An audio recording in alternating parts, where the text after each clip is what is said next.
नमस्कार दोस्तों, ये स्वागत करता हूँ एक बार फिर से आपके अपने YouTube चैनल भी एक्टिव ज्ञान में। आइए आज जानते हैं काल कन्या की कथा के बारे में।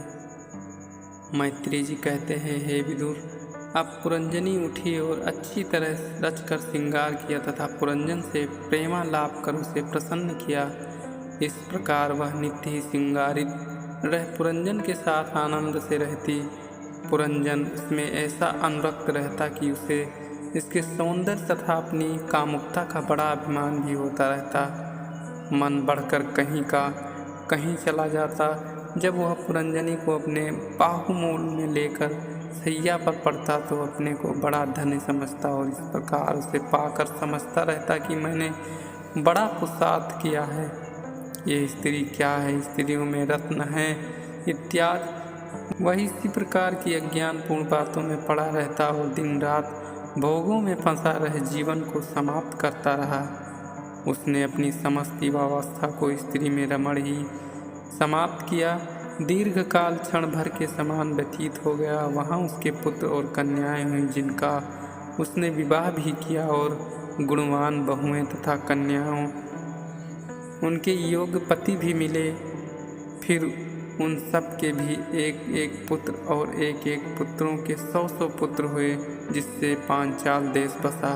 फिर तो कहना ही क्या था। पुरंजन पुत्र पौत्र गृह कोष सेवक और देश आदि की अत्यंत ही दृढ़ ममता में ऐसा अनुरक्त हुआ कि उसकी बुढ़ापा भी आ गई। तब उसने यज्ञ करके अपने जीवन का उद्धार करना चाहा, परंतु यज्ञों से तो लौकिक मनोकामनाएं ही पूर्ण होती हैं और वैसे ही स्वर्ग आदि के सुख भी मिलते हैं, परंतु उनसे आत्मकल्याण तो होता नहीं। आत्मकल्याण तो ज्ञान से होता है। यज्ञादि में तो अहंकार का लेस रहता है और ये अहंकार ही मनुष्य के बंधन का कारण होता है। हे राजेंद्र, ब्रह्म ऋषि इसी प्रकार पुरंजन यज्ञादि द्वारा मोक्ष लेना चाहता था और बहुत कुछ सोचता विचारता रहता था, परंतु वह तो क्रूर कर्मी सदैव का मृगया प्रेमी और कामी उसे शुभ कर्म और आत्मकल्याण की बात कहाँ सूझती।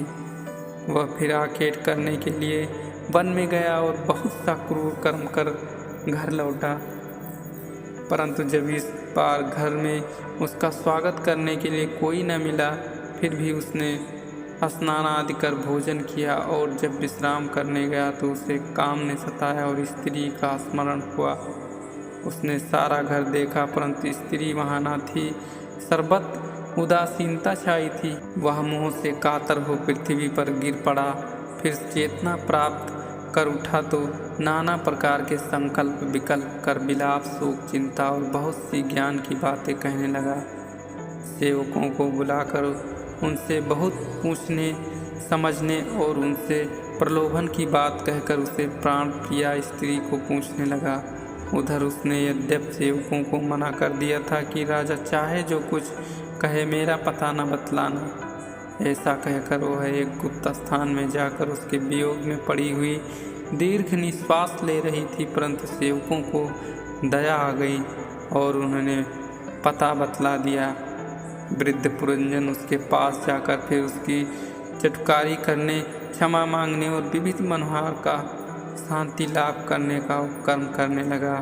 परंतु जब जीवन भर अशांति के कर्म किया तो अब शांति कहाँ मिलती। उसकी बुढ़ौती समझ उसी समय चंडवेग नामक गंधर्वों के राजा ने उसके नगर पर आक्रमण कर दिया। उसके युद्ध दुर्मद वीर पुरंजन की पुरी का नाश करने लगे। पुरंजन के द्वार रक्षक बड़े बली थे। इससे सैकड़ों वर्ष तक वे गंधर्वों से युद्ध करते रहे, जिनकी वीरता देख पुरंजन, जो महल में पुरंजनी के साथ विषयानंद में लिप्त था, बड़ा प्रसन्न होता।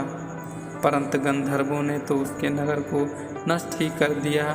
साथ ही यवन देश के एक और राजा ने भी पुरंजन पर धावा बोल दिया कि उसके आक्रमण से अब पुरंजन की किसी प्रकार भी रक्षा न हो सकती थी, कारण कि काल कन्या उसकी स्त्री थी कि जिसके प्रताप के आगे किसी का वश नहीं चलता था।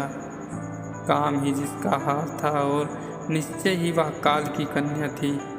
वह ऐसी दुर्भाग्यवती थी कि समस्त त्रिलोकी में भी उसे कोई वरण न कर सका, और इसी दुर्भाग्य के कारण ही उसका नाम दुर्भगा पड़ गया था।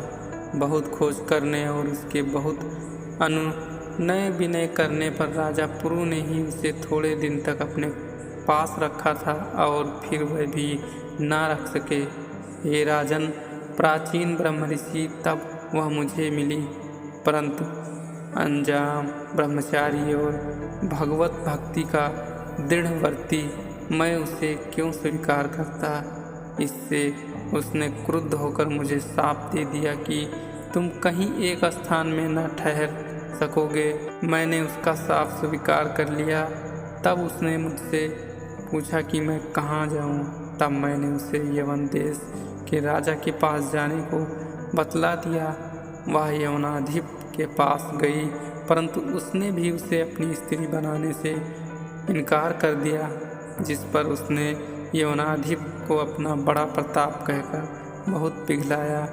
इस पर उसने कहा, अच्छा मेरे भाई प्रज्वर की स्त्री हो जा, उसके नाते मैं तेरा समर्थन बहन के रूप में करूँगा, और फिर मैं तुम दोनों को साथ लेकर सर्वत्र भ्रमण करूँगा, और जहाँ भी तुझे कोई सुंदर पुरुष मिल जाए तो उसके साथ रमण किया कर। इसकी मैं तुझे छूट देता हूँ। हे राजन, बाहिर से वही काल कन्या यवनाधिप के साथ पुरंजन के नगर पर अपने वीर सेनानियों सहित आक्रमण करने चली गई।